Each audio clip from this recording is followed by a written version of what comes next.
हर हर महादेव। जय शिव शंकर। भगवान भोलेनाथ आप सभी की मनोकामना पूर्ण करें। कार्तिक माह के शुक्ल पक्ष में पड़ने वाली दूसरी एकादशी को देव उठनी एकादशी कहा जाता है। इस बार देव उठनी एकादशी का जो व्रत है वह 12 नवंबर को रखा जाएगा। यह एकादशी बेहद महत्वपूर्ण मानी जाती है। मान्यता है कि इस दिन भगवान विष्णु 4 माह तक सोने के बाद उठ जाते हैं। इन 4 महीनों में भगवान श्री हरि विष्णु के सोने या कहें देव शयन के कारण सभी प्रकार के मांगलिक जो कार्य करने होते हैं वह इन 4 महीनों में वर्जित होते हैं। भगवान विष्णु के पुनः जागने के बाद ही सभी मांगलिक कार्य संपन्न किए जाते हैं, यानी शुरू हो जाते हैं। देव जागरण या उत्थान होने के कारण इसको देवोत्थान एकादशी भी कहा जाता है। इस दिन उपवास रखने और कथा सुनने का विशेष महत्व है। देव उठनी एकादशी की तिथि और मुहूर्त इस बार कार्तिक माह की एकादशी 11 नवंबर को शाम के 6:46 से शुरू हो जाएगा। 12 नवंबर को शाम 4:04 तक यह रहेगा।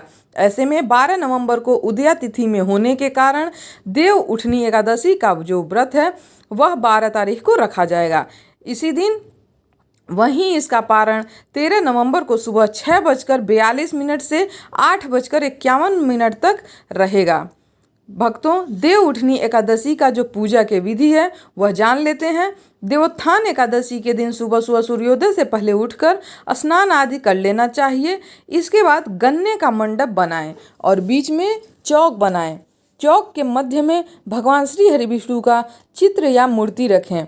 इसके साथ ही चौक से भगवान के चरण चिन्ह बनाए जाते हैं जो ढक कर रखने चाहिए।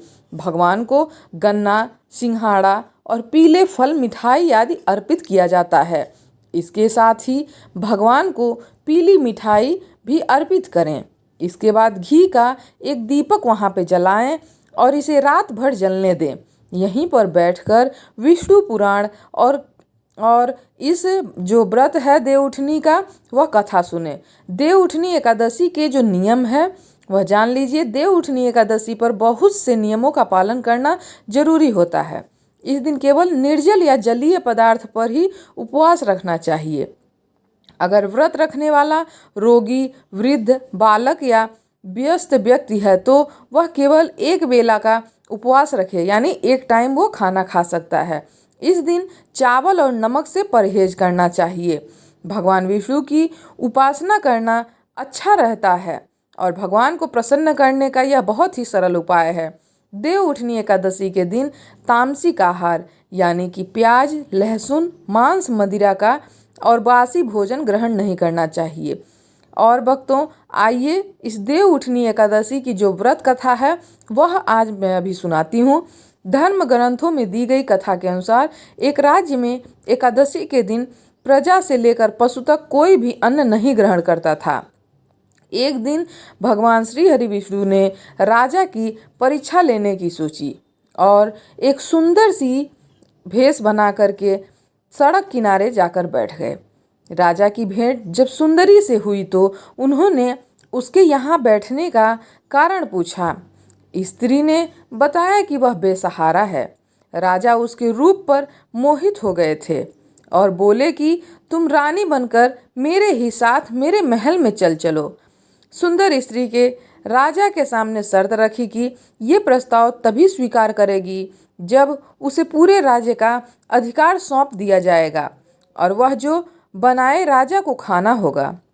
राजा ने उस सुंदरी की शर्त मान ली। अगले दिन एकादशी पर सुंदरी ने बाजारों में बाकी दिनों की तरह अन्न बेचने का आदेश दे दिया।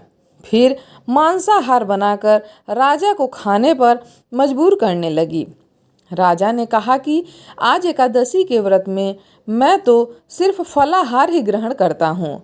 रानी ने शर्त याद दिलाते हुए उस राजा से कहा कि अगर यह तामसिक भोजन नहीं खाया तो मैं बड़े राजकुमार का सिर धड़ से अलग कर दूंगी।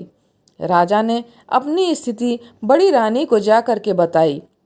बड़ी रानी ने राजा से धर्म का पालन करने की बात कही और अपने बेटे का सिर काट देने को मंजूर हो गई। राजा हताश थे और सुंदरी की बात न मानने पर राजकुमार का सिर देने को तैयार हो गए। इसके पश्चात सुंदरी के रूप में श्री हरि विष्णु राजा के धर्म के प्रति समर्पण को देखकर अति प्रसन्न हो गए और उन्होंने अपने असली रूप में आकर के उस राजा को दर्शन दिए। फिर भगवान विष्णु जी ने राजा को बताया कि तुम मेरी परीक्षा में सफल हुए हो, कहो हे राजन क्या वरदान चाहिए। राजा ने इस जीवन के लिए प्रभु का धन्यवाद किया, कहा कि अब मेरा उद्धार कीजिए प्रभु। राजा की प्रार्थना श्री हरि भगवान विष्णु ने स्वीकार की और वह मृत्यु के बाद बैकुंठ लोक को चला गया। तो ऐसी है देव उठनी की महिमा। भगवान विष्णु आप सभी की मनोकामना पूर्ण करें। हर हर महादेव, जय शिव शंकर। भक्तों वीडियो पसंद है लाइक शेयर करिएगा, कमेंट में जय श्री हरि विष्णु लिखना ना भूलिएगा।